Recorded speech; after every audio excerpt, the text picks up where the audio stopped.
Cyber crime કેવું છે કે જેના પણ હાથમાં મોબાઈલ છે તમામની સાથે સાયબર ક્રાઇમ થઈ શકે છે. હું પણ એક બિંગ સાયબર ક્રાઇમ પીઆઈ એવું ના કહી શકું કે મારી સાથે સાયબર ક્રાઇમ નહીં થાય. જે રીતે ટ્રાફિકના નિયમો હોય છે કે તમે રોડ ઉપર ગાડી ચલાવો છો કે ટુ વ્હીલર ચલાવો છો, પણ તમે રસ્તાની વચ્ચોવચ્ચ આમ સર્પાકાર ટુ વ્હીલર ચલાવો છો, તમારી સાથે એક્સિડન્ટ થશે જ.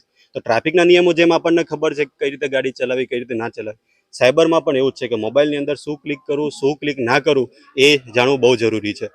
એટલે એની માટે કોઈ પણ અજાણ્યા નંબર ઉપરથી તમને કોઈ મેસેજ આવે છે, કોઈ અજાણી આઈડી ઉપરથી કોઈ મેસેજ આવે છે, તો સોશિયલ મીડિયા ઉપર આઈડીના વેરિફિકેશન માટે કશું જ હોતું નથી. કોઈ પણ ગર્લનું આઈડી છે, કોઈ છોકરીનું આઈડી છે, પણ એ કરનાર, એ બનાવનાર કોઈ છોકરો જ હશે કે જેને જે વાતચીત કરે છે, આપણને એવું લાગે કોઈ છોકરી સાથે વાતચીત થાય છે, પણ એની પાછળ કોઈ બીજો જ હોવાનો, કોઈ આરોપી જ હોવાનો છે. તો આવું કંઈ પણ આવે છે સોશિયલ મીડિયા ઉપર, કોઈ અનનોન કોઈ પણ વસ્તુ આવે છે, તો એને તમારે એક રેડ ફ્લેગ જ જાણવું કે આ કોઈ આરોપી જ હોઈ શકે ને તમારી સાથે ફ્રોડ કરવા માટે જ એ વાતચીત કરી રહ્યો છે. તો આવું કોઈ અનનોન ઉપરથી કંઈ પણ આવે છે તો ત્યાં તમારે એક ચેતી જવું અને એની ઉપર વાતચીત કરવી નહીં. એ રીતે વોટ્સઅપ ઉપર કોઈ અજાણ્યા નંબર ઉપરથી કોઈ એપીકે આવે છે, તો એપીકે અત્યારે સૌથી વધારે ફ્રોડ એનાથી થઈ રહ્યું છે.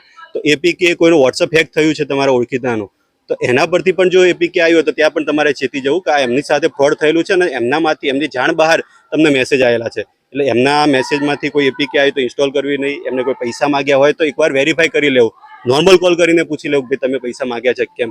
એટલે આ અત્યારની દુનિયામાં ડિજિટલમાં એ જ છે કે કોઈ અનનોન આવે છે કંઈ પણ, તો તમારે ત્યાં ચેતી જવું અને 2 વાર વેરીફાઈ કરવું અને પછી જ આગળ વધવું. અને ક્યારે પણ સાયબર ક્રાઇમ થાય છે તો વિના સંકોચે 1930 ઉપર પહેલાં કોલ કરી દેવો, 1930 ઉપર તમારો કોલ કરી દેવો, જેથી પૈસા કપાયા છે તો સામે અકાઉન્ટ ઉપર ફ્રીઝ થાય અને પૈસા પાછા મળી શકે. અને ક્યારે પણ એવું લાગે તો સાયબર ક્રાઇમ પોલીસ સ્ટેશન જિલ્લામાં, દરેક જિલ્લામાં છે, તો ત્યાં પહોંચી જવું અથવા નજીકના કોઈ પોલીસ સ્ટેશને વિના સંકોચે પહોંચી જવું. સાયબર ક્રાઇમ માટે પોલીસ તમારી મદદ કરવા માટે હંમેશા તૈયાર છે. ક્યારેય કોઈ રીતે ચિંતા કરવી નહીં કે શું થશે, કોઈ ધક્કા થશે, કશું જ નહીં. સાયબર ક્રાઇમની અંદર તમે કોઈ પણ તમારી કમ્પ્લેન હશે તો એને સરળતાથી પોલીસ તમને એમાંથી બહાર નીકાળી શકશે.